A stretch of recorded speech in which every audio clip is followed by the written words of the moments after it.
আজ 10ই আষাঢ় বৃহস্পতিবার, ইংরেজির 25শে জুন। আজ পালিত হবে পাণ্ডবা নির্জলা একাদশী। যদিও একাদশী তিথিটি শুরু হয়েছে 24শে জুন রাত 8:09 এবং শেষ হবে আজ রাত 9:14। আর এই ব্রত পালন করতে হবে 26শে জুন সকাল 5:18 থেকে সকাল 9:35 মধ্যে। নমস্কার শ্রোতা বন্ধুরা, অমৃতধারা মোটিভেশন চ্যানেলে আপনাদের সকলকে স্বাগত। আশা করি সকলে ভালো আছেন। আজকের ভিডিওতে পাণ্ডবা নির্জলা একাদশী বিষয়ে বিস্তারিত আলোচনা করব। এছাড়া এই বছর এই একাদশীতে বিশেষ কিছু শুভ যোগ শুরু হবে, সেই বিষয়েও পূর্ণাঙ্গ আলোচনা করা হবে।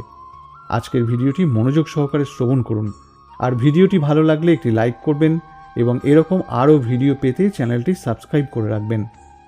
যারা এই ব্রত পালন করবেন তারা পালনের আগের দিন অর্থাৎ 24শে জুন নিরামিষ আহার ভক্ষণ করে রাত্রে দন্ত মার্জন করে নেবেন, যাতে কোনো প্রকার খাদ্যবস্তু মুখের মধ্যে আটকে না থাকে। পালনের দিন নির্জলা উপবাস করলে ভালো হয়, তবে যাদের পক্ষে একেবারেই সম্ভব নয় তারা ফল এবং দুধ খেতে পারেন। তবে চেষ্টা করবেন কোনো কিছু না খাওয়ার, কারণ এই উপবাসে একাদশী তিথির সূর্যোদয় থেকে পরের দিন দ্বাদশী তিথির সূর্যোদয় পর্যন্ত জল এবং খাবার গ্রহণ করা নিষিদ্ধ। একাদশীর দিন সকালে স্নান সেরে প্রথমে নিয়ম অনুসারে ভগবান বিষ্ণুর পুজো করুন। এরপর ঈশ্বরের ধ্যান করতে করতে ওম নমঃ ভগবতে বাসুদেবায় মন্ত্রটি জপ করুন। এরপর এই একাদশীর ব্রতকথা শ্রবণ বা পাঠ করুন। যারা উপবাস রাখবেন তারা এই দিনে একটি পাত্র জল দিয়ে পূর্ণ করে সেটিকে সাদা কাপড় দিয়ে ঢেকে রাখবেন। তার উপর চিনি এবং দক্ষিণা রেখে একজন ব্রাহ্মণকে দান করবেন। এতে মোক্ষ লাভ হয় বলে মনে করা হয়। এই বছর নির্জলা একাদশীতে একই সাথে বিভিন্ন ধরনের যোগ গঠিত হচ্ছে। 25শে জুন রবি, শিব এবং সিদ্ধ যোগের সংমিশ্রণ ঘটবে। জ্যোতিষশাস্ত্রে এই যোগকে অত্যন্ত শুভ ও কল্যাণকর বলে মনে করা হয়। তাছাড়া এই একাদশী বৃহস্পতিবার হওয়ায় এর গুরুত্ব আরও বেড়ে গেছে। ধর্মীয় বিশ্বাস অনুসারে এই যোগগুলিতে পূজা, মন্ত্রজপ, দান এবং ভগবান বিষ্ণুর সঙ্গে দেবী লক্ষ্মীর আরাধনা করা অত্যন্ত শুভ বলে মনে করা হয়। নির্জলা একাদশী 4টি শুভ যোগের অন্তর্ভুক্ত হবে। প্রথমটি হল রবি যোগ, সকাল 5:25 থেকে শুরু হয়ে বিকেল 4:29 শেষ হবে। দ্বিতীয় যোগটি হল শিব যোগ, সকাল 10:22 শুরু হয়ে সারাদিন চলবে। তৃতীয় যোগটি হল সিদ্ধ যোগ, এটি সকাল 10:53 শুরু হয়ে সারাদিন চলবে।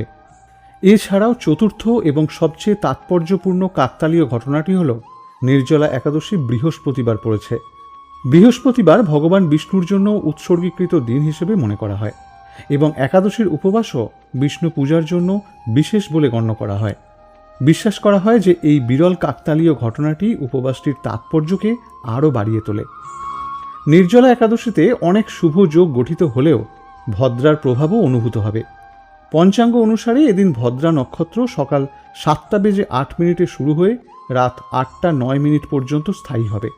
তবে জ্যোতিষীদের মতে এদিন ভদ্রা নক্ষত্র পাতালে অবস্থান করবে, তাই উপবাস, পুজো এবং ভগবান বিষ্ণুর আরাধনায় কোনো বাধা থাকবে না। এবার শুনব নির্জলা বা পাণ্ডবা একাদশীর ব্রত মাহাত্ম্য কথা। জ্যৈষ্ঠ শুক্লপক্ষের এই নির্জলা একাদশী ব্রত সম্পর্কে ব্রহ্মবৈবর্ত পুরাণে শ্রী ভীমসেন ব্যাস সংবাদে বর্ণিত হয়েছে। মহারাজ যুধিষ্ঠির বললেন, হে জনার্দন, আপনি এখন জ্যৈষ্ঠ শুক্লপক্ষের একাদশীর নাম ও মাহাত্ম্য আমার কাছে বর্ণনা করুন।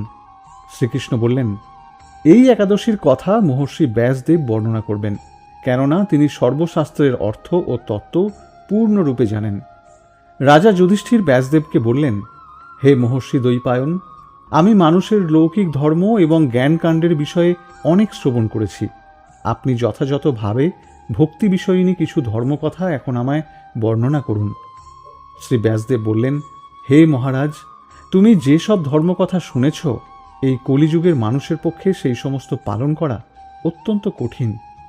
যা সুখে সামান্য খরচে অল্প কষ্টে সম্পাদন করা যায় অথচ মহা ফল প্রদান করে এবং সমস্ত শাস্ত্রের সারস্বরূপ, সেই ধর্মই কলিযুগে মানুষের পক্ষে করা শ্রেয়। সেই ধর্ম কথাই এখন আপনার কাছে বলছি। উভয় পক্ষের একাদশী দিনে ভোজন না করে উপবাস ব্রত করবে। দ্বাদশী দিনে স্নান করে শুচিশুদ্ধ হয়ে নৃত্যকৃত্য সমাপনের পর শ্রীকৃষ্ণের অর্চন করবে। এরপর ব্রাহ্মণদের প্রসাদ ভোজন করবে। যে সকল ব্যক্তি স্বর্গে যেতে চান তাদের সারা জীবন এই ব্রত পালন করা উচিত।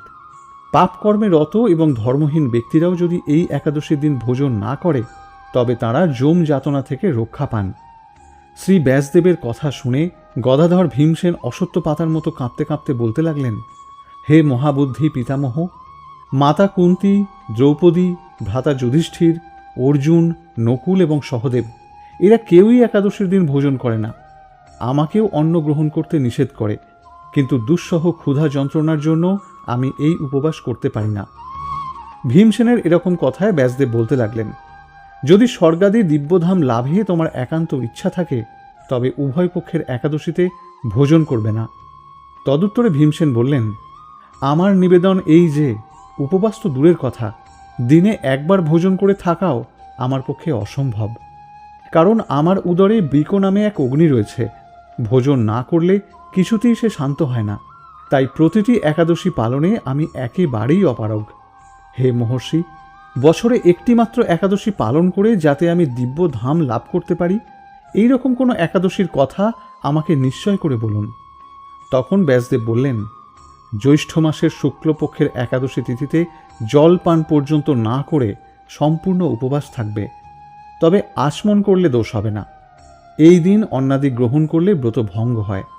একাদশীর দিন সূর্যোদয় থেকে দ্বাদশীর দিন সূর্যাস্ত পর্যন্ত জল পান বর্জন করলে অনায়াসে 12টি একাদশীর ফল লাভ হয়।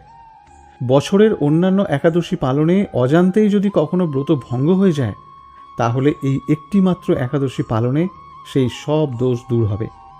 দ্বাদশীর দিনে ব্রাহ্ম মুহূর্তে স্নানাদি কার্য সমাপ্ত করে শ্রীহরির পুজো করবে।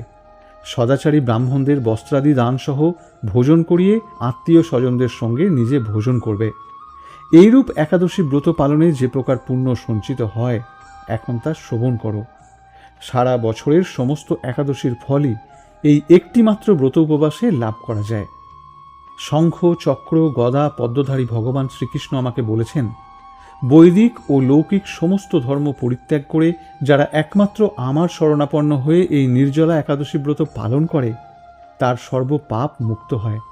বিশেষত কলিযুগে ধনসম্পদ দানের মাধ্যমে, সদ্গতি বা স্মার্ত সংস্কারের মাধ্যমেও যথার্থ কল্যাণ লাভ হয়। কলিযুগে দ্রব্য শুদ্ধি নেই, কলিতে শাস্ত্রোক্ত সংস্কার বিশুদ্ধ হয় না, তাই বৈদিক ধর্ম কখনো সুসম্পন্ন হতে পারে না।